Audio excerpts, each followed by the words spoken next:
Welcome to wishful ಅಡುಗೆ ಮನೆ. ನೋಡಿ, ಇಲ್ಲಿ ನಾನು ತೊಗರಿ ಬೇಳೆನ ನೆನಾಕೊಂಡಿದ್ದೀನಿ.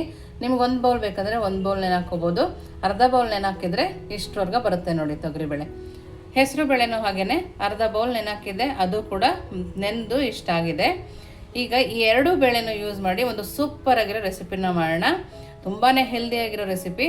ನಾವು ಯಾವಾಗಲೂ ತೊಗರಿಬೇಳೆ ಹೆಸರು ಬೇಳೆ ಯೂಸ್ ಮಾಡಿ ಸಾಂಬಾರು ಮಾಡ್ತಿರ್ತೀವಲ್ವ, ಇವತ್ತು ಡಿಫ್ರೆಂಟಾಗಿ ಮಾಡೋಣ. ಹೇಗೆ ಮಾಡೋದು ನೋಡೋಣ ಬನ್ನಿ.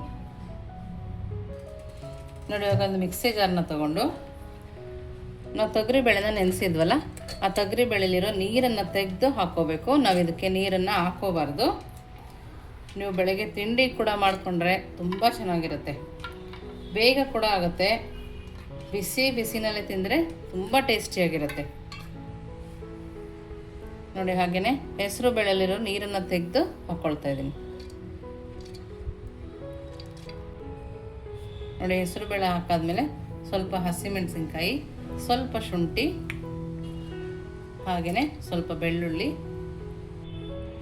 ನೋಡಿ ಸ್ವಲ್ಪ ಉಪ್ಪನ್ನು ಹಾಕಿ ತರಿಯಾಗಿ ರುಬ್ಕೊಂಬರ್ಬೇಕು. ಇದು ಸಣ್ಣಗಾಗಂಗಿಲ್ಲ, ಮತ್ತು ನೀರನ್ನು ಹಾಕಬಾರ್ದು, ಹಾಗೆಯೇ ತರಿಯಾಗಿ ರುಬ್ಕೊಂಬರೋಣ. ನೋಡಿ, ಈ ಥರ ತರಿಯಾಗಿ ರುಬ್ಕೊಂಬಂದಿದ್ದೀವಲ್ವ. ಈಗ ಇದನ್ನು ಒಂದು ಪ್ಲೇಟಿಗೆ ಹಾಕೋಣ. ನೋಡಿ, ಈ ಪ್ಲೇಟಿಗೆ ಹಾಕ್ಕೊಳ್ತಾ ಇದ್ದೀನಿ. ನೋಡಿ, ಎಲ್ಲದನ್ನು ಮಿಕ್ಸಿ ಜಾರಲ್ಲಿ ಇದ್ದಿದ್ದೆಲ್ಲದನ್ನು ಇದಕ್ಕೆ ಹಾಕ್ಕೊಂಡಿದ್ದೀವಲ್ವ. ಇವಾಗ ಇದನ್ನು ಪಕ್ಕಕ್ಕೆ ಎತ್ತಿಟ್ಕೊಳ್ಳೋಣ. ನೆಕ್ಸ್ಟ್ ಏನು ಮಾಡೋದು ನೋಡೋಣ ಬನ್ನಿ. ನೋಡಿ, ಮಿಕ್ಸಿ ಜಾರಿಗೆ ಸ್ವಲ್ಪನೇ ಕಡಲೆ ಹಾಕ್ಕೊಳ್ತಾ ಇದ್ದೀನಿ, ಒಂದು 2 ಸ್ಪೂನ್ ಆಗುವಷ್ಟು. ಹಾಗೆಯೇ ಬೆಳ್ಳುಳ್ಳಿ, 1 ಹಿಡಿ ಆಗುವಷ್ಟು ತೆಂಗಿನಕಾಯಿನ ಹಾಕ್ಕೊಂಡಿದ್ದೀನಿ. ಹಾಗೆಯೇ ಹಸಿಮೆಣಸಿನ್ಕಾಯಿ, ಸ್ವಲ್ಪ ಕೊತ್ತಂಬರಿ ಸೊಪ್ಪು, ರುಚಿಗೆ ತಕ್ಕಷ್ಟು ಉಪ್ಪು, ಸ್ವಲ್ಪ ನೀರನ್ನು ಹಾಕಿ ಸಣ್ಣದಾಗಿ ರುಬ್ಕೊಂಬರೋಣ. ನೋಡಿ, ಚಟ್ನಿ ಕೂಡ ರೆಡಿ ಇದೆ. ಸೂಪರಾಗಿ ದಿಢೀರಂತ ಚಟ್ನಿ ಮಾಡ್ಕೋಬೋದು. ದೋಸೆಗೆ ಬೇಕಾದ್ರೂ ಚೆನ್ನಾಗಿರುತ್ತೆ, ಚಪಾತಿ ಯಾವುದಕ್ಕೆ ಬೇಕಾದರೂ ತಿನ್ಬೋದು. ದಿಢೀರಂತ ಮಾಡಿಕೊಂಡು ರೆಡಿ ಇಟ್ಕೊಂಡಿದ್ದೀನಿ. ಇವಾಗ ನೆಕ್ಸ್ಟ್ ಏನು ಮಾಡೋದು ನೋಡೋಣ ಬನ್ನಿ. ನೋಡಿ, ಇವಾಗ ತರಿಯಾಗಿ ರುಬ್ಬಿಟ್ಕೊಂಡಿದ್ವಲ್ಲ, ಇದಕ್ಕೆ ಕಾಯಿ ತುರಿನ ಹಾಕ್ಕೊಳ್ತಾ ಇದ್ದೀನಿ. ಹಾಗೆಯೇ ಕರಿಬೇವಿನ ಸೊಪ್ಪು, ಹಾಗೆಯೇ ಕೊತ್ತಂಬರಿ ಸೊಪ್ಪು. ನಿಮ್ಮ ಹತ್ರ ಸಬ್ಸಿಗೆ ಸೊಪ್ಪಿದ್ರೆ ಅದನ್ನು ಕೂಡ ಹಾಕ್ಕೋಬೋದು. ಸಣ್ಣದಾಗಿ ಕಟ್ ಮಾಡಿರೋ ಈರುಳ್ಳಿನ ಹಾಕ್ಕೊಳ್ತಾ ಇದ್ದೀನಿ. ನಿಮಗೆ ಈರುಳ್ಳಿ ಬೇಡ ಅಂದರೆ ಸ್ಕಿಪ್ ಕೂಡ ಮಾಡ್ಬೋದು. ನೋಡಿ, ಸ್ವಲ್ಪ ಜೀರಿಗೆನ ಹಾಕ್ಕೊಳ್ತಾ ಇದ್ದೀನಿ. ಇಷ್ಟನ್ನು ಹಾಕಿ ಚೆನ್ನಾಗಿ ಕೈ ಆಡಿಸ್ಕೋಬೇಕು. ನೋಡಿ, ಈ ಥರ ಚೆನ್ನಾಗಿ ಕಿವುಚಿ ಕಲಿಸ್ಕೊಬೇಕು. ಶುಗರ್ ಪೇಷಂಟ್ ಇರೋರಿಗಂತೂ ತುಂಬಾ ಒಳ್ಳೆ ರೆಸಿಪಿ ಅಂತ ಹೇಳ್ಬೋದು. ಸಬ್ಸಿಗೆ ಸೊಪ್ಪು ಹಾಕಿದರೆ ಇನ್ನೂ ಚೆನ್ನಾಗಿ ಟೇಸ್ಟ್ ಬರುತ್ತೆ. ನಾವು ಮಿಕ್ಸಿ ಜಾರಿಗೆ ಉಪ್ಪು ಹಾಕಿರೋದ್ರಿಂದ ಈಗ ಒಂದ್ಸರಿ ರುಚಿ ನೋಡಿ ನೀವು ಉಪ್ಪನ್ನು ಹಾಕ್ಕೋಬೋದು.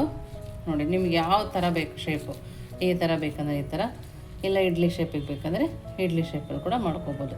ಇವಾಗ ನಾನಿಲ್ಲಿ ಇಡ್ಲಿ ಪ್ಲೇಟನ್ನು ತೊಗೊಂಡಿದ್ದೀನಿ. ಇದಕ್ಕೆ ಸ್ವಲ್ಪ ಎಣ್ಣೆನ ಸರಕೊಳ್ತಾ ಇದ್ದೀನಿ. ನಿಮ್ಮ ಹತ್ರ ಬಾಳೆದೆಲೆ ಇದ್ದರೆ ಬಾಳೆದೆಲೆ ಹಾಕಿದರೂ ಕೂಡ ನೀಟಾಗಿ ಬರುತ್ತೆ. ನಿಧಾನಕ್ಕೆ ಈ ಥರ ಮಾಡಿಕೊಂಡ್ರೆ ಸಾಕು. ನೋಡ್ತಾ ಇದ್ದೀರಲ್ಲ, ಜಾಸ್ತಿ ದಪ್ಪ ಮಾಡ್ಕೋಬೇಡಿ, ಇಷ್ಟೇ. ನಿಮ್ಗೆ ಯಾವ ಶೇಪ್ ಬೇಕೋ ಆ ಶೇಪನ್ನು ನಾವಿಲ್ಲಿ ಕೊಡ್ಬೋದು. ಬೆಳಗ್ಗೆ ಅಂತೂ ಹೆಲ್ದಿಯಾಗಿ ತಿನ್ನಬೇಕು ಅನ್ನೋರಿಗೆ ತುಂಬಾ ಒಳ್ಳೆ ರೆಸಿಪಿ.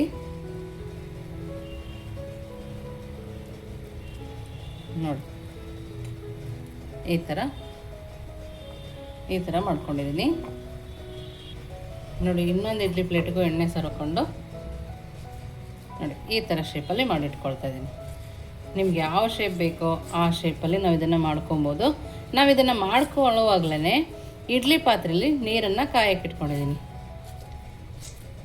ಒಂದು ಕಡೆ ಇಡ್ಲಿ ಪಾತ್ರೆಯಲ್ಲಿ ನೀರು ಕೂಡ ಕಾಯುತ್ತೆ, ಇನ್ನೊಂದು ಕಡೆ ನಾವು ಮಾಡಿ ಕೂಡ ಮುಗಿಯುತ್ತೆ. ನೀವಿನ್ನೂ ನಮ್ಮ ವಾಟ್ಸಪ್ ಗ್ರೂಪಿಗೆ ಜಾಯಿನ್ ಆಗಿಲ್ಲ ಅಂದರೆ ವಿಶ್ಫುಲ್ ವಾಟ್ಸಪ್ ಗ್ರೂಪ್ಗೆ ಜಾಯಿನ್ ಆಗೋದನ್ನು ಮರಿಬೇಡಿ. ನಿಮಗೆ ಯಾವ ರೆಸಿಪಿ ಬೇಕು, ನಿಮಗೆ ಯಾವ ರೆಸಿಪಿ ಇಷ್ಟ ಆಯಿತೋ ಅದನ್ನು ಕಮೆಂಟ್ ಮೂಲಕ ತಿಳಿಸ್ಬೋದು.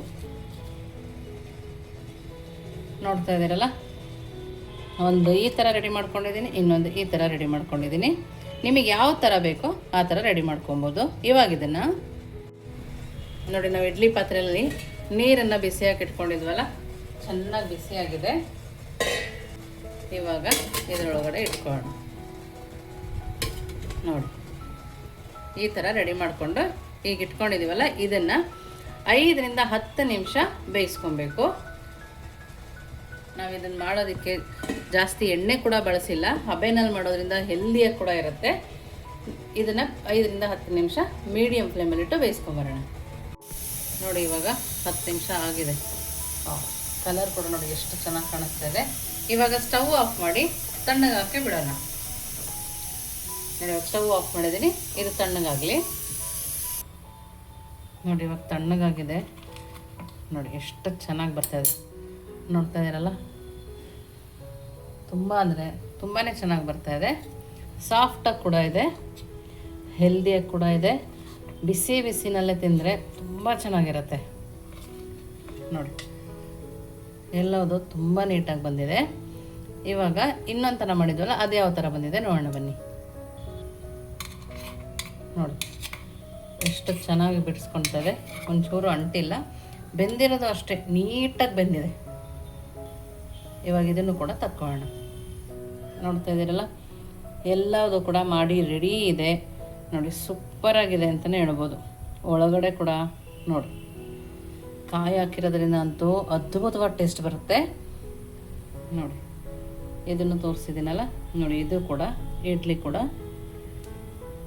ನೋಡಿ ತೊಗರಿಬೇಳೆ, ಹೆಸರು ಬೇಳೆನ ಯೂಸ್ ಮಾಡಿ ತುಂಬಾ ಸಾಫ್ಟಾಗಿ ನಾವು ಇಡ್ಲಿ ಕೂಡ ಮಾಡ್ಕೋಬೋದು. ತುಂಬ ಚೆನ್ನಾಗಿರುತ್ತೆ. ಚಟ್ನಿ ಜೊತೆಗೆ ನೋಡೋಣ, ಸೂಪರಾಗಿದೆ. ಖಂಡಿತವಾಗ್ಲೂ ನೀವು ಒಂದ್ಸರಿ ಮನೇಲಿ ಮಾಡಿ ಹೇಗೆ ಬಂತು ಅಂತ ವಿಶ್ಫುಲ್ ಅಡುಗೆ ಮನೆಗೆ ಕಮೆಂಟ್ ಮೂಲಕ ತಿಳಿಸೋದನ್ನು ಮರಿಬೇಡಿ. ನೀವಿನ್ನೂ ನಮ್ಮ ಚಾನಲ್ ಲೈಕ್ ಮಾಡಿಲ್ಲ ಅಂದರೆ ಲೈಕ್ ಮಾಡಿ, ಶೇರ್ ಮಾಡಿ, ಸಬ್ಸ್ಕ್ರೈಬ್ ಮಾಡಿ. ವಿಶ್ಫುಲ್ ಅಡುಗೆ ಮನೆಗೆ ಥ್ಯಾಂಕ್ ಯು.